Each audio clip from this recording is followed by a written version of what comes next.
Witnesses said that things fell on and around the man's house. The Space Shuttle Columbia broke up this morning as it was coming in for a landing just after 9 o'clock. A lot of people ran outside when they heard the strange blast. On February 1, 2003, 7 astronauts were burned alive as they came into contact with Earth's atmosphere. NASA knew about the damage 16 days ago but didn't tell anyone. Engineers asked for pictures of the wing from space so they could check it. NASA didn't try, though. Some officials even talked about whether or not the team should be told they could die. It wasn't a mistake. There was a choice. The worst part is that this problem had happened on 82% of shuttle trips before Columbia. Today, we're going to tell you what really happened in those last few seconds. Richard Nixon had a 45-minute meeting with James Fletcher, NASA's top boss, on January 5, 1972. That short meeting changed the place for good. NASA wanted $15 billion to make a brand new spaceship that could go to space and come back many times. Nixon's budget team said no, though, because they could only give $5.15 billion. Because of that one choice, 66% of the plan was cut, and NASA had to give up the airdream of making a shuttle that could be used over and over again. To save money, they had to use throwaway parts, such as the big orange tank and 2 solid rocket boosters that would fall off after launch. A shuttle would cut costs by a huge amount. Each Apollo flight used to cost $3 billion, but now each pound of cargo only costs $1,000. Everyone thought it would grow into something like an airline for space. There were some people in the White House who knew those numbers were not real. The real fight then began. In 1971 and 1972, NASA couldn't decide between 2 different types of boosters. The cost to build one would be $7 billion, but it would only cost $100 per pound to launch things. It cost less to make the other solid rocket boosters. $5.5 billion, but it costs a lot more to run at $160 per pound. NASA picked the less expensive choice to save $1.5 billion right away. That choice led to one of the worst disasters in the history of space travel. Costs went through the roof after that. By 1982, more than $10.6 billion had been spent on growth. NASA spent about $49 billion to build the shuttle if you take inflation into account. It cost $25 billion for 6 parts to make the shuttle itself. More than $582 million was spent just to make the solid rocket boosters that were supposed to be reusable. NASA had said they would be used hundreds of times. Columbia, the first space shuttle, began to take shape in Palmdale, California, in 1975. That quiet town in the desert was turned into a high-tech hub by Rockwell International. Inside Columbia, which arrived at Kennedy Space Center in March 1979, were 32,000 small heat-resistant tiles. They were all different. Each one had to be formed and put in place by hand. They were made of a special kind of silica that broke apart in your hand but could handle the 3,000-degree heat of re-entry. Columbia even had panels made of advanced secret materials that were kept hidden. It was 2,200 pounds heavier than the next shuttle, Challenger, when it was finished. NASA had to be sure that the Columbia could glide and land before it could go into space. So, in 1977, they used another shuttle, Enterprise, for a test in the wild. 65,000 people came to Edwards Air Force Base on August 12 to see it. Roger Chaffee and Fred Hayes rode on Enterprise, which was attached to the top of a 747 jet. They broke away at 26,000 feet and floated to the ground. It wasn't smooth, but it seemed that way. The shuttle hit the runway hard and bounced during the last drop test on October 26. Vibrations showed that the wings were not working right when they were in the air. That had to be fixed or the next shuttle might go down. There wasn't a tail cone in the last 2 tests, but there was one in the first 3. That made it harder to steer the shuttle. The test did show one thing, though. Shuttles could pretty easily get home. NASA said the shuttle would fly 60 times a year by 1985. That meant that each shuttle had to fly like an airplane 15 times a year. That did not happen, though. The plan of 24 lights by 1990, which was much lower, also did not work. In 1985, they were only able to send 9 rockets, which was too few for the system to handle. The shuttles were getting old quickly. Not enough parts were there. Technicians had to work quickly. There were no safety checks. That wasn't true at all. NASA still thought that each shuttle could fly 100 times. The next disaster was made worse by this pressure. In the end, Columbia took off on April 12, 1981. John Young and Robert Crippen were in space for 2 days. It looked like a success until they got to the ground. An engineer looked and saw that 16 heat tiles were missing and 148 more were broken. One hole was 8 inches deep. It happened because the launch made very loud noises. The landing gear door was even bent because hot gas got through a small hole. They might have jumped out and let Columbia crash if they had known this during the trip. Over time, NASA said that there was a 1 in 9 chance that something bad would happen on that first trip. The safety standard for crews today is more like 1 in 270. Then, on January 28, 1986, Challenger took off, but only 73 seconds later, it blew up. 7 men were hurt or killed. In the cold, a rubber O-ring in the right booster broke, letting a leak happen that tore the shuttle apart. For 32 months, the whole program stopped. The new booster joints cost $2.1 billion to make. NASA had planned to launch 24 times a year, but after Challenger, they only did it 8 times. A scientist named Richard Feynman shocked everyone by showing how the O-rings could freeze with just a clamp and a glass of ice water. NASA knew those seals were dangerous, but they still flew. They even took the problem off their list of threats just 1 month before the start. NASA said things would be different after Challenger. Even though they added safety features and new ways to report problems, many of the old ones stayed. NASA found cracks in the big external tank's foam covering in 1988, even before the rocket took off. The foam kept being knocked off. Engineers started to think of damage to foam as normal. They even planned for regular tile replacement to be part of the budget. It became normal for everyone. There were still claims that foam wasn't likely to blame in 2003, right after Columbia broke apart. It was a habit to think that way, and it cost lives again. As of 2003, Columbia had flown 28 flights. In 1999, STS-93 was one of its most well-known trips, when it went into space with the Chandra X-ray Observatory. That was the largest payload ever put on a shuttle. It weighed 22,753 kilograms. Columbia was getting old by that time, though. It was put together with parts from the 1970s. The wires were weak. They were tired of hydraulics. Metal buildings had small cracks in them from the heat and cold over the years. Engineers knew that Columbia needed more help, but parts were hard to find and workers were leaving the job. Not being able to keep it flight ready was getting really hard. NASA lost 40% of its spending power on the shuttle in the 1990s.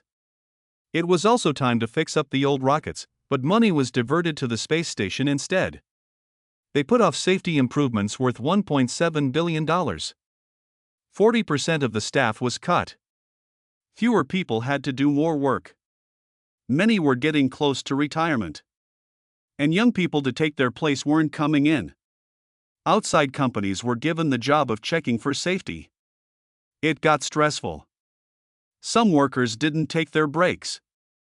No training was given. The cracks in the metal and the system got bigger.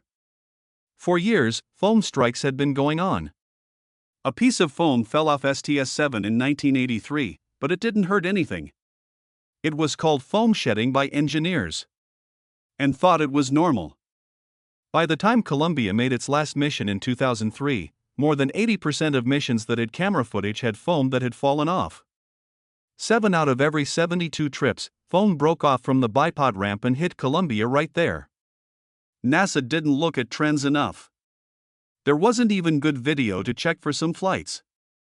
The issue stayed hidden from view. In October 2002, STS-112 took off, just before Columbia's last trip. The solid rocket booster ring got hit by a big piece of foam during that launch. It left a 4-inch wide, 3-inch deep dent. NASA knew about the hit, but they didn't think it was a big deal. The time limit to look into the matter was pushed back past the next task and then past Columbia's as well. Things were not fixed. That wait turned into a tragedy. NASA's staff had been going down for years. Bus staff dropped from 3,000 full-time workers in 1995 to 1,800 in 1999. The most important areas were hit by that 40% cut. System engineers, mechanics, and program testers. Workers over 50 stayed. The younger ones didn't show up. It wasn't clear what was known. The people who were left were worn out and stressed. In 2002, Congress sent a strong message to NASA. A group that advises on flight safety said the shuttle was in danger. It was the most worried Dr. Richard Blomberg had ever been. Senator Bill Nelson, who used to be an astronaut, said the same thing. Congress didn't raise the budget, though, they cut it by another 10.3%. In July 2002, the White House only wanted to raise taxes by 3%. Not even close to enough to fix what must be fixed. Rick's husband was 45 years old. He was from Texas and had more than 3,800 hours of flight time. In 1999, he went to space to help the space station dock.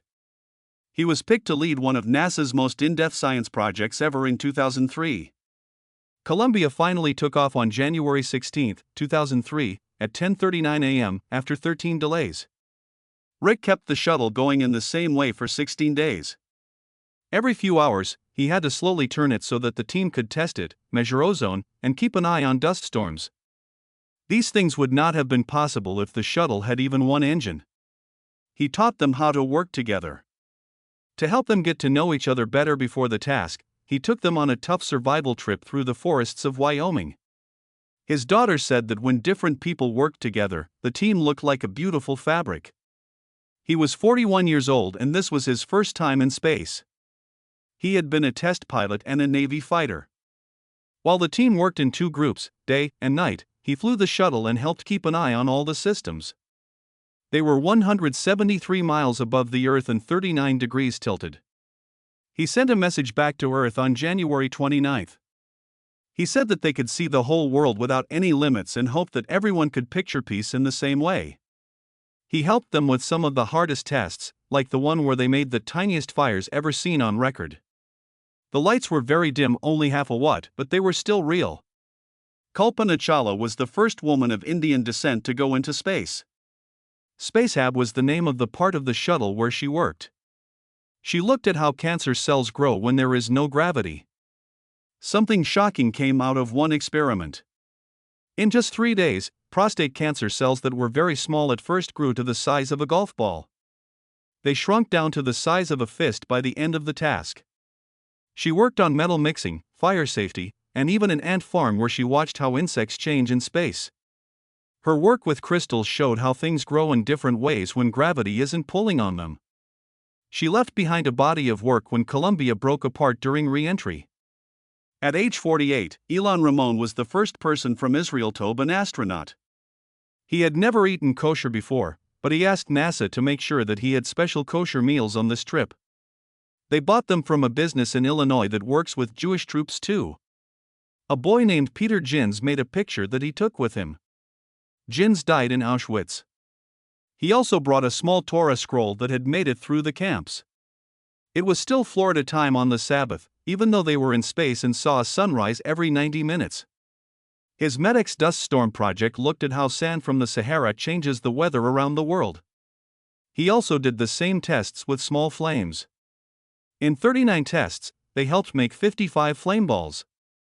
Some ideas had been waiting 15 years to be tried, and these proved them.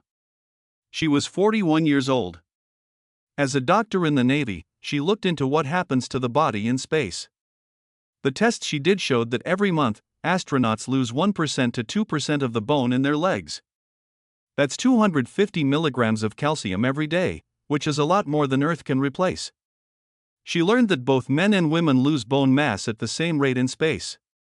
She also grew cancer cells into forms that doctors had never seen before. This helped them figure out how cancer gets into bones. She also helped with tests that showed how muscles heal and how bacteria react to medicines in space.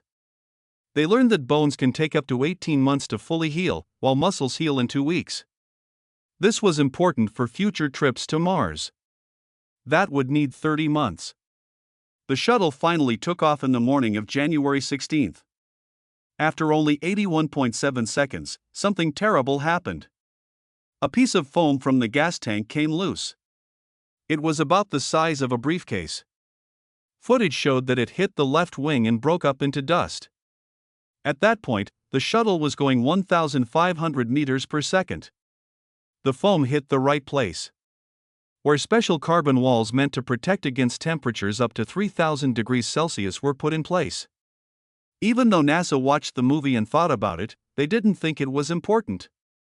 It was up to 27 inches long and weighed 1.67 pounds. It hit the wing at more than 500 meters per second, too. Later tests showed that the same kind of foam could make a hole that was 16 inches long and 16 inches wide. Because of that hole, Columbia's wing was no longer shielded from the heat of descent, but no one did anything about it. Engineers asked for pictures from space. Managers said no. Columbia didn't have a robot arm that could check itself, and they hadn't planned any last-minute spacewalks. Everyone thought that foam hits were normal. There had been 79 times like this. But none of them had ever made a hole like this. The team didn't know. They worked all the time. They had no idea about the foam strike. It was talked about and emailed back to Earth, but no one told the team. There was even a message that said they might not want to tell the crew at all. The crew saw a pink glow through the windows on the day of return. The air outside was getting warmer, but no one knew that hot gases were already getting into the broken wing and melting parts and cutting wires. The first alarm light turned on at 8:58 and 39 seconds a.m. It was too late now. It was a big success, even though there was damage. There were 15 days, 22 hours, 20 minutes, and 32 seconds of it. They finished more than 80 tests, some of which looked at how fluids move. Crystals. He had no idea about the foam strike. It was talked about and emailed back to Earth, but no one told the team. Fire and living tissues. His Matex found important information about dust in the desert, and even saw 14 very rare flashes called sprites above the storms. During the trip, they sent back to Earth Matex data for 7.5 hours. Data like that was saved. NASA knew for a long time that foam was a problem. 82% of planes with good footage had foam hit the shuttle. And the video from 30% of the flights was so bad that techs couldn't even check for damage. Before Columbia, there were 7 known problems with foam in a small part of the tank. But each time, NASA only took note and moved on. It was something they had seen before, so they called it in family. That's why they did nothing about it. They showed NASA a video about the foam damage on January 27.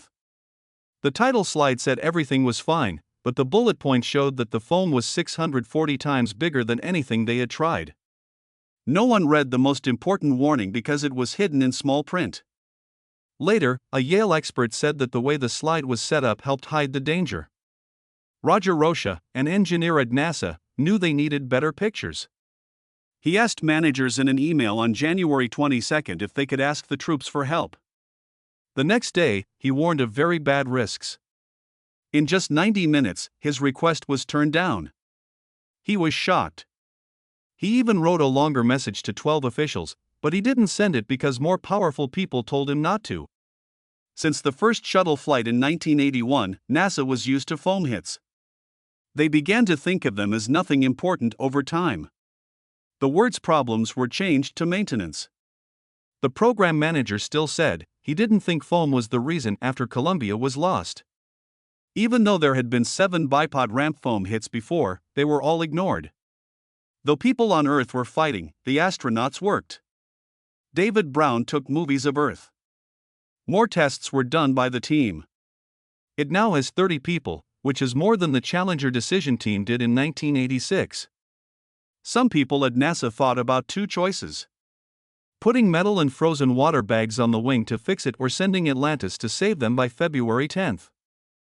To help, Atlantis would take 4 people on a flight and meet Columbia before February 15, when its air filters would stop working. But none of the plans were ever carried out. It all began at 8:44 in the morning. Columbia was 400,000 feet above the Pacific Ocean on February 1, 2003. going more than 17,000 miles per hour, which is about 25 times the sound speed. That's when it hit the Earth's atmosphere. Everything looked fine from the outside. But inside the shuttle, some small sensors in the left wing had already picked up on something odd. They were under more stress than normal, but neither the people on the ground nor the people in the cockpit saw the warnings in time. At 8:48, 4 minutes later, those numbers in the left wing got worse than they had ever been on any flight before. The flight system of the shuttle also saw the change. It began making small changes on its own to stay steady. Someone saw something fall off the shuttle from the sky over California just before 8:53 the morning. That was the first clear sign that something was wrong. The heat covers were already broken, which no one knew at the time. Columbia had reached the sky over Texas by 8:58. Near a town called Littlefield, the first heat tile had broken off. After only 1 minute, at 8:59, things turned deadly. Gas that was hotter than 2,400 degrees Fahrenheit got in through a small hole in the left wing. That much heat was too much for the metal inside the wing to handle. It started to melt and bend.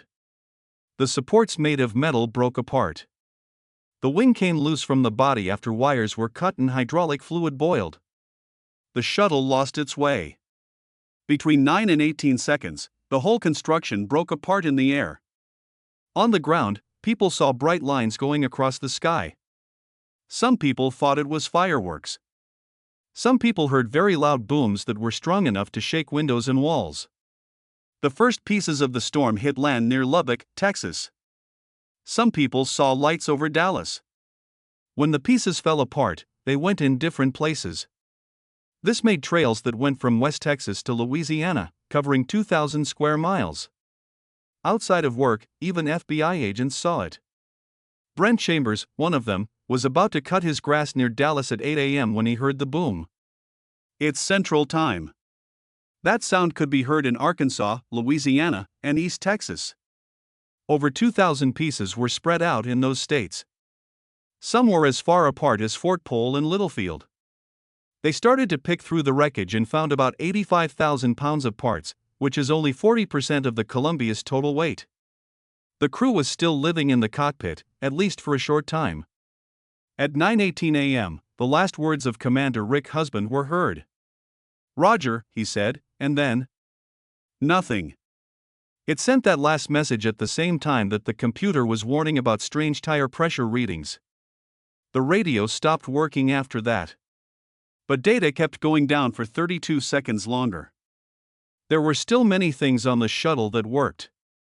That part of the shuttle that holds the crew together stayed together a little longer than the rest of the shuttle.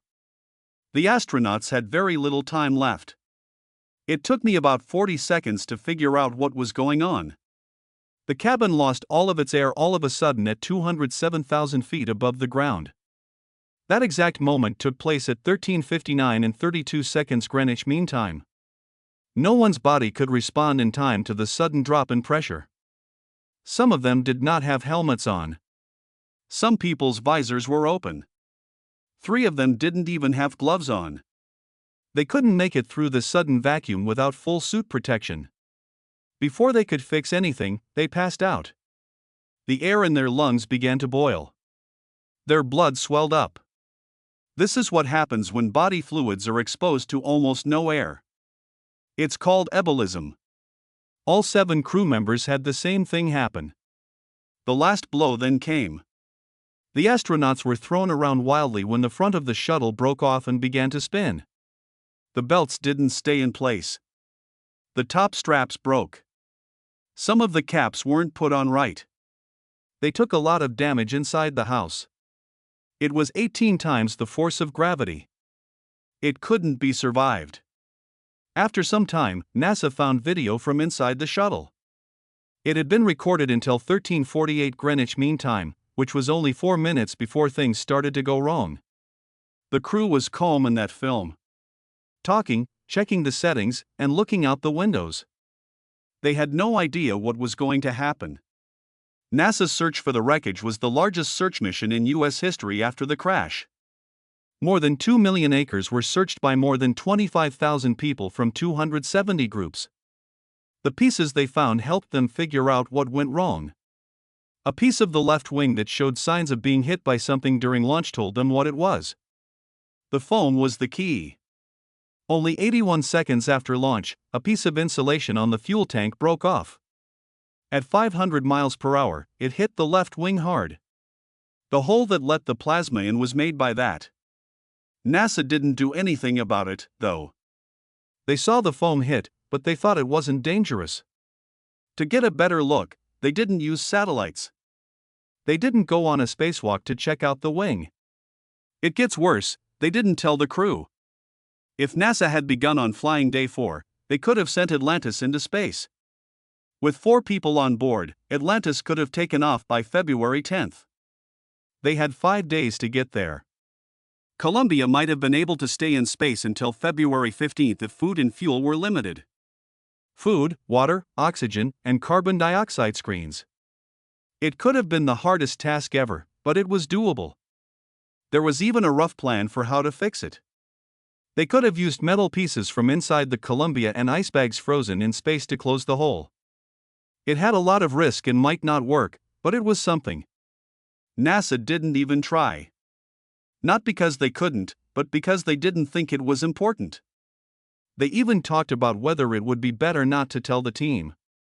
Some people thought it was mean to tell them they might die. They talked about whether to let them enjoy their task without being scared. But they didn't really try hard enough to even prove there was a problem. Engineers had worries, but they were not taken into account. The bosses didn't want any delays. 7 people died because of that silence. On August 26, 2003, the last report came out. There were 29 suggestions for it. It said that NASA was used to foam hits. They thought they were fine. It wasn't just the foam that caused it, it was the mindset. It made changes necessary.